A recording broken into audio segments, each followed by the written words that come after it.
জয় মহাকাল, জয় মহাকালী।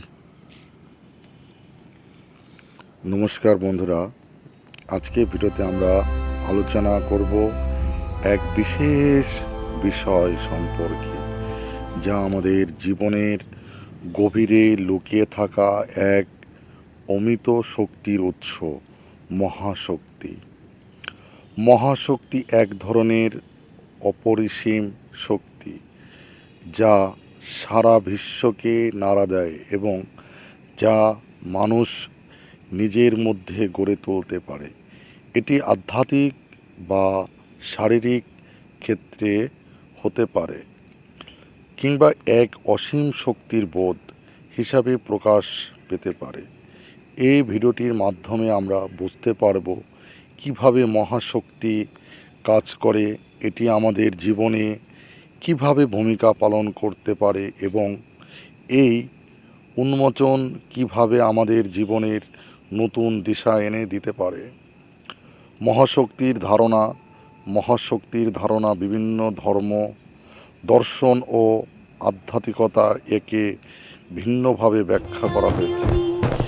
হিন্দু ধর্মে মহাশক্তি বা শক্তি হল দেবী কালী, দুর্গা, মহামায়া, শিবের শক্তি এবং আরও অনেক দেবদেবীর শক্তি। তারা পৃথিবী ও প্রাণীর প্রতিটি জীবনের সৃষ্টিতে অবদান রাখেন। বৌদ্ধ ধর্মের শক্তির ধারণা রয়েছে, যেখানে চেতনা বা প্রজ্ঞা বিশ্বের শক্তির উৎস হিসাবে বিবেচিত হয়। তেমনি পাশ্চাত্য ধর্মীয় দর্শনেও শক্তির ধারণা ব্যাখ্যা করা হয়েছে। খ্রিস্ট ধর্মে এক শক্তিমান ঈশ্বর সব কিছুর নিয়ন্ত্রণ করেন, তার শক্তি সব কিছুর মধ্যে বিরাজমান। তবে শক্তির প্রকৃত ধারণা একেবারেই মানবিক। এটি এমন কিছু যা আমরা চেতনা পর্যায়ে অনুভব করি এবং পরিণতিতে আমাদের জীবনে ঘটমান পরিবর্তনগুলি পরিচালনা করে। মহাশক্তির উৎস এবং ইতিহাস। মহাশক্তির ধারণা প্রাচীন সভ্যতাগুলোর মধ্যে ব্যাপকভাবে প্রচলিত ছিল। প্রাচীন ভারতীয় শাস্ত্রের কথা বললে শক্তি এক গভীর আধ্যাত্মিক শক্তি হিসাবে বর্ণিত হয়, যা দেবদেবী ও তাদের তন্ত্র মন্ত্রের মাধ্যমে চর্চা করা হতো। মহাশক্তির শক্তি উন্মোচনের জন্য বিভিন্ন আধ্যাত্মিক কাজকর্ম যেমন যোগ, ধ্যান, সাধনা, পূজা ইত্যাদি ব্যবহৃত হতো। বিশেষত কালী পূজা, দুর্গা পূজা, তন্ত্র সাধনা, এগুলো সবই মহাশক্তির উপাসনা। তবে মহাশক্তির ধারণাটি শুধুমাত্র ভারতীয় শাস্ত্রেই সীমাবদ্ধ ছিল না। পৃথিবীর বিভিন্ন অঞ্চলে, এমনকি পাশ্চাত্যে শক্তির উৎস না দৃষ্টিকোণ থেকে বিশ্লেষণিত হয়েছে। চীনের প্রাচীন দর্শনে চি বা জীবনী শক্তি, জাপানি দর্শনে কি, এসব এক ধরনের মহাশক্তির সূচনা। পাশ্চাত্যে হেলি স্পিরিট বা দেবী শক্তি একই একটি উদাহরণ। মহাশক্তির উন্মোচন কোনো ধরনের ক্ষমতার উদযাপন নয়, এটি আত্মার গভীরতা ও অন্তর্নিহিত শক্তির পরিস্ফুটন। মানুষের শারীরিক শক্তির বাইরে গিয়ে যখন আমরা আধ্যাত্মিকভাবে শক্তিশালী হতে পারি, তখনই মহাশক্তির সন্ধান পাওয়া যায়। কিন্তু প্রশ্ন হচ্ছে, কিভাবে মহাশক্তির উন্মোচন হয়? এটি মূলত ধ্যান, যোগ ও অন্যান্য আধ্যাত্মিক প্রক্রিয়ার মাধ্যমে সম্ভব। আমাদের শ্বাস প্রশ্বাসে, মস্তিষ্কে, এমনকি শরীরের প্রতিটি কোণে মহাশক্তি বাস করে। যখন আমাদের মন শান্ত থাকে এবং আমরা একমুখীভাবে কিছু ভাবনা অথবা প্রার্থনা বা ধ্যানের মধ্যে নিমজ্জিত হই, তখন সেই শক্তি ধীরে ধীরে প্রকাশ পেতে থাকে। এছাড়াও মানুষের মানসিক ক্ষমতার অনেকের ক্ষেত্রেই মহাশক্তির এক গভীর সম্পর্ক রয়েছে। মানুষের মস্তিষ্কের এক বিশেষ অংশ যেমন স্নায়ুতন্ত্র আমাদের মানসিক শক্তি ও আত্মবিশ্বাসের উৎপত্তি স্থল। যখন আমরা মানসিকভাবে ধীর বা আত্মবিশ্বাসী হই তখন সেটিও মহাশক্তির এক প্রকাশভঙ্গি। মহাশক্তির ব্যবহার। মহাশক্তি একবার যদি উন্মোচিত হয় তবে তা আমাদের জীবনকে অগণিতভাবে বদলে ফেলতে পারে। প্রথমত এটি আমাদের আত্মবিশ্বাস বৃদ্ধি করতে সাহায্য করে। একথা বলা যায়, যখন আমরা জানি আমাদের মধ্যে অপরিসীম শক্তি রয়েছে তখন আমরা জীবনের যে কোনো সমস্যার সম্মুখীন হতে পারি। দ্বিতীয়ত, মহাশক্তি ব্যবহার করে আমরা আমাদের দৈনন্দিন জীবনকে আরও উন্নত সফল করতে পারি। মনোবল বাড়ানো, কাজের প্রতি মনোযোগী হওয়া এবং দ্রুত সিদ্ধান্ত নেওয়ার ক্ষমতা, এগুলো সবই মহাশক্তির ব্যবহার হতে পারে। তৃতীয়ত, মহাশক্তির ব্যবহার পারিপার্শ্বিক পরিবেশে ইতিবাচক পরিবর্তন আনতে পারে। আমরা যখন নিজেদের শক্তিশালী করি তখন আমাদের পরিবেশ, সমাজ এবং পৃথিবী ও সেই শক্তি অনুভব করে এবং এর প্রভাব পড়ে। এই শক্তি বিশ্ব পরিবর্তনের জন্য সহায়ক হতে পারে, সমাজে শান্তি, ভালোবাসা এবং সমৃদ্ধি আনতে সাহায্য করতে পারে।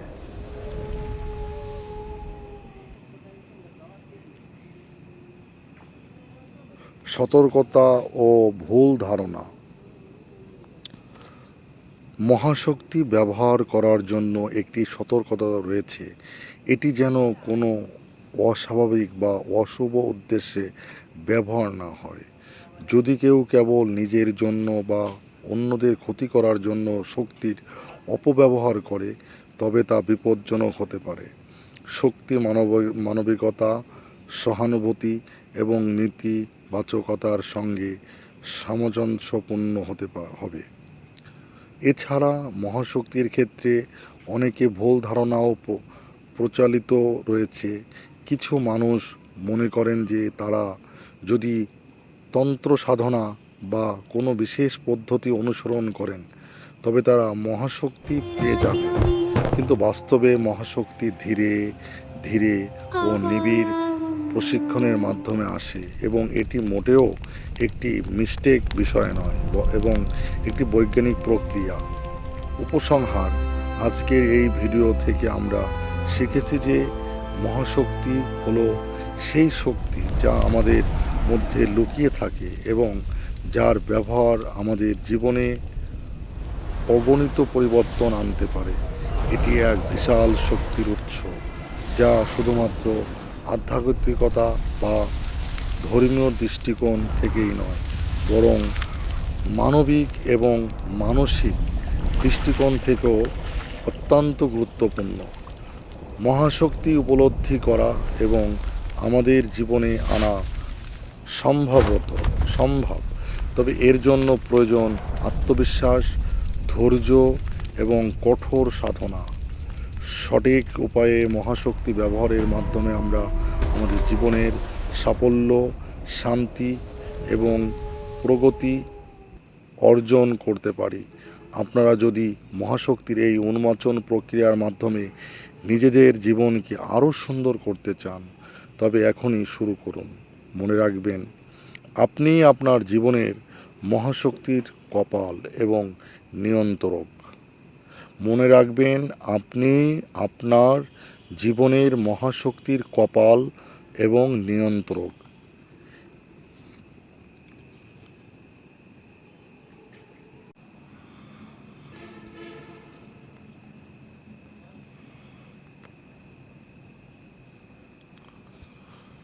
মহাশক্তি উপলব্ধি করা এবং তা আমাদের জীবনে আনা সম্ভব।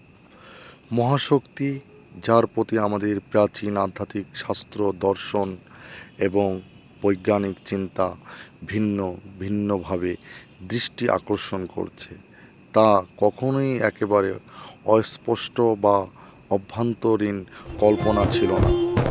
এটি প্রকৃতপক্ষে এমন একটি শক্তি যা আমাদের মধ্যে বিদ্যমান, আমাদের চারপাশে ছড়িয়ে রয়েছে এবং যাকে চেনা, উপলব্ধি করা এবং আমাদের জীবনে কাজে লাগানো সম্ভব। তবে এই শক্তির প্রকৃতি এবং তার কার্যকারিতা কিভাবে আমাদের জীবনকে পাল্টাতে পারে তা বোঝার জন্য আমাদের কিছু নির্দিষ্ট প্রক্রিয়া অনুসরণ করতে হবে। মহাশক্তির প্রথম মূল দিক হলো এর সঠিক উপলব্ধি। অনেকেই এই শক্তি সম্পর্কে ধারণা রাখেন কিন্তু সঠিকভাবে তাকে অনুসরণ বা অনুধাবন বা কাজে লাগাতে পারেন না। আমাদের চারপাশে এশিয়া, পাশ্চাত্য এবং বিশ্বের নানা কোণ থেকে প্রাপ্ত মহাশক্তির তত্ত্বগুলি একে একে উপস্থাপিত হয়েছে, তবে এর বাস্তবিক প্রয়োগ সম্পর্কে আমরা কতটুকু জানি? আমাদের মানসিকতা, চিন্তা, বিশ্বাস এবং একাগ্রতা আমাদের এই মহাশক্তি উপলব্ধি এবং ব্যবহার করার পদ্ধতিকে নির্ধারণ করে। মহাশক্তির উপলব্ধি এবং তার প্রয়োজনীয়তা। আমরা সাধারণত শারীরিক শক্তি, মস্তিষ্কের শক্তি বা একাগ্রতার মধ্যেই সীমাবদ্ধ থাকি। তবে মহাশক্তির অঙ্গীকার বা বোঝা আরও গভীর এবং অনেক বেশি সংবেদনশীল। এই শক্তি কখনো চোখের সামনে থাকা দৃশ্যমান কিছু নয়, বরং এটি আমাদের অনুভূতির গভীরতা এবং আধ্যাত্মিক অবস্থার সাথে সম্পর্কিত। আমাদের ভিতরের শান্তি, মনোবল এবং ইতিবাচক দৃষ্টিভঙ্গি আমরা যখন অর্জন করি তখন সেটি আমাদের মহাশক্তির উপলব্ধি। আমাদের প্রত্যেকের ভিতরে এমন এক অসীম শক্তি রয়েছে যা যদি আমরা জানি এবং ব্যবহার করতে পারি তা আমাদের জীবনের প্রতিটি ক্ষেত্রে পরিবর্তন করে দিতে পারে। যখন আমরা এই শক্তির প্রকৃতি সম্পর্কে জানতে পারি তখন আমাদের বাকি সমস্ত কিছুই এই শক্তির কেন্দ্রের চারপাশে ঘুরতে থাকে।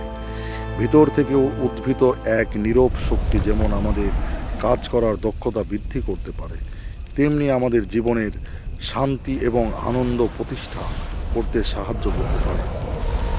মহাশক্তি উপলব্ধির জন্য নির্দিষ্ট পথসমূহ। মহাশক্তির পূর্ণ উপলব্ধি এবং আমাদের জীবনে এটি আনতে হলে কিছু নির্দিষ্ট প্রক্রিয়া এবং জীবনযাত্রা পরিবর্তন করা প্রয়োজন। সাধারণভাবে এই প্রক্রিয়াগুলি আধ্যাত্মিক, মানসিক এবং শরীর ক্ষেত্রে একত্রিত হয়ে কাজ করে। ধ্যান এবং যোগ অভ্যাস। মহাশক্তির উপলব্ধির সবচেয়ে শক্তিশালী পদ্ধতি হলো ধ্যান। ধ্যানের মাধ্যমে আপনি আপনার মনের মধ্যে চলমান নানা চিন্তা ও অশান্তি দূর করতে পারবেন এবং নিজেকে গভীরভাবে আধ্যাত্মিক শক্তির সাথে সংযুক্ত করতে পারবেন। এই পদ্ধতির মাধ্যমে আপনি আপনার ভেতরকের শক্তি অনুভব করবেন এবং সেই শক্তির প্রতি আপনার আস্থা গড়ে উঠবে। প্রতিদিন ধ্যান বা যোগ অভ্যাসের মাধ্যমে আপনি শুধুমাত্র শান্তি ও প্রশান্তি পাবেন না, বরং মহাশক্তির গভীরতম পর্যায়ে পৌঁছাতে পারবেন। মনোবল এবং একাগ্রতা। মহাশক্তির উপলব্ধি করার জন্য অত্যন্ত গুরুত্বপূর্ণ একটি দিক হল মনোযোগ এবং একাগ্রতা। জীবনের নানা দিক থেকে ব্যস্ততা, চিন্তা এবং অস্থিরতা থাকলেও আমাদের মানসিক অবস্থাকে শান্ত রাখতে হলে একাগ্রতা খুবই গুরুত্বপূর্ণ। যখন আপনি কোনো কাজের প্রতি একাগ্রত হন তখনই সেই কাজে আপনি পুরোপুরি নিজের শক্তিকে কাজে লাগাতে পারেন এবং তার ফলাফল অপ্রত্যাশিতভাবে ভালো হতে পারে। আত্মবিশ্বাস এবং ইতিবাচক চিন্তা। এটি এক বিশেষ দিক যা মহাশক্তির উপলব্ধি ও বাস্তবায়নে অনেক বড় ভূমিকা রাখে। আমাদের আত্মবিশ্বাস যখন কম থাকে তখন আমরা নিজের অক্ষম মনে করি এবং আমাদের শক্তির প্রতি সঠিক দৃষ্টিভঙ্গি গড়ে তুলতে পারি না। তবে যখন আমরা ইতিবাচক মনোবল দিয়ে নিয়ে কাজ শুরু করি এবং নিজেদের শক্তির প্রতি আস্থা রাখি, তখন মহাশক্তি আমাদের মধ্যে প্রবাহিত হতে শুরু করে। আধ্যাত্মিক শিক্ষা এবং আত্মা উন্নয়ন। মহাশক্তি উপলব্ধির জন্য আধ্যাত্মিক শিক্ষার কোনো বিকল্প নেই। আমাদের জীবনের আধ্যাত্মিক চর্চা, যেমন ধর্মীয় শিক্ষা, প্রার্থনা, সাধনা ইত্যাদি জীবনকে আরও পূর্ণতা দেয়। প্রতিদিনের জীবনযাত্রার মধ্যে এসব চর্চা অনুভব করলে একদিন মহাশক্তি আসল উপলব্ধি দেয়। সঠিক অভ্যাস এবং আধ্যাত্মিক জীবনযাপন। মহাশক্তির উপলব্ধি করতে হলে আমাদের জীবনযাপনের অভ্যাসের পরিবর্তন আনা জরুরি। শারীরিক স্বাস্থ্য, খাদ্যাভ্যাস, ঘুমের সময় এবং সময় বাস্তবনা, all of these contribute to the power of manifestation. মহাশক্তির ব্যবহার আমাদের জীবনে কিভাবে এটি আনা যায়। মহাশক্তির চূড়ান্ত উদ্দেশ্য হলো মানব জীবনে এক মহাপরিবর্তন আনা। এটি মানসিক শক্তি বৃদ্ধি করে ব্যক্তিগত এবং আধ্যাত্মিক উন্নতি ঘটার এবং জীবনের পথকে আরও স্পষ্ট করে। প্রতিটি ব্যক্তির ভিতরেই এটি উপস্থিত, তবে শুধুমাত্র নির্দিষ্ট পদ্ধতিতে এটি বাস্তবে আনা সম্ভব। কর্মে শক্তি প্রয়োগ। কর্মের মধ্যে সবচেয়ে বড় শক্তি নিহিত থাকে। মানুষ যখন জানে যে তার মধ্যে এক অমিত শক্তি রয়েছে, তখন সে ভয় পায় না, কুঁকড়ে যায় না। কর্মের মাধ্যমে শক্তির প্রমাণ পাওয়া যায়। কোনো কাজ যদি আপনার কাছে খুব কঠিন মনে হয়, তখন মনে রাখবেন যে আপনি যদি নিজের ভিতরে শক্তিকে জানেন এবং তাকে প্রয়োগ করতে পারেন, তবে কোনো কাজই কঠিন হবে না। নিজেকে এবং বিশ্বকে পরিবর্তন করা। মহাশক্তি উপলব্ধি করে একদিকে আমরা নিজের জীবনে ইতিবাচক পরিবর্তন আনতে পারি, অন্যদিকে পুরো পৃথিবীকে বদলাতে সাহায্য করতে পারি। সমাজের মধ্যে শান্তি স্থাপন, কর্মক্ষেত্রে সৃজনশীলতা বাড়ানো এবং মানুষের কল্যাণে কাজ করা, এসব ক্ষেত্রে মহাশক্তির প্রয়োগ অত্যন্ত কার্যকারী। আধ্যাত্মিক ও শারীরিক সুস্থতা। মহাশক্তি শারীরিক সুস্থতার দিকে গুরুত্বপূর্ণ অবদান রাখতে পারে। সঠিক জীবনযাপন এবং নিয়মিত যোগব্যায়ামের মাধ্যমে আমাদের শরীর এবং মন উভয়ই শক্তিশালী হয়, যা আমাদের শক্তির প্রবাহকে আরও তীব্র করে তোলে। অভ্যন্তরীণ শক্তি, শান্তি এবং মনোবল। মহাশক্তি কেবল ব্যবহারিক অর্জন বা ভৌত ক্ষমতার দান নয়, বরং এটি আমাদের অভ্যন্তরীণ শান্তির উৎস। যখন আমরা আমাদের ভেতরকার শক্তিকে উপলব্ধি করি, যখন আমরা জীবনের অস্থিরতা, চ্যালেঞ্জ এবং বিপদগুলোকে অনেক সহজভাবে গ্রহণ করতে পারি।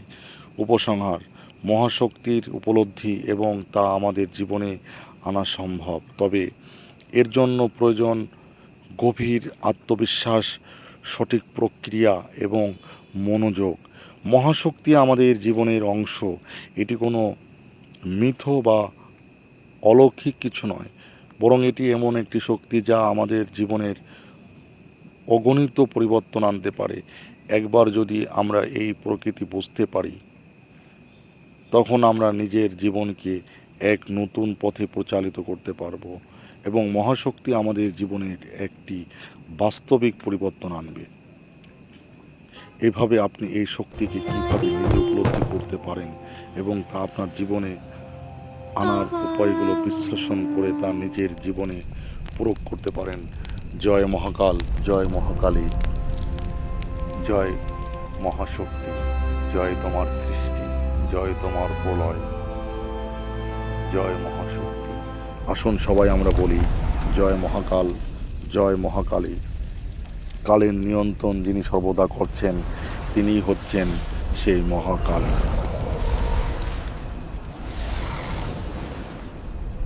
সময় কখনো কারোর জন্য অপেক্ষা করে না, আর সময়ের মাঝ দিয়েই যতটুকু আমরা সময়কে ধরে রেখে, সময়কে ধরাও যায় না, সময়ের মধ্য দিয়ে আমাদের সময়ের কাজগুলো সমাপ্ত টেনে আনতে হবে।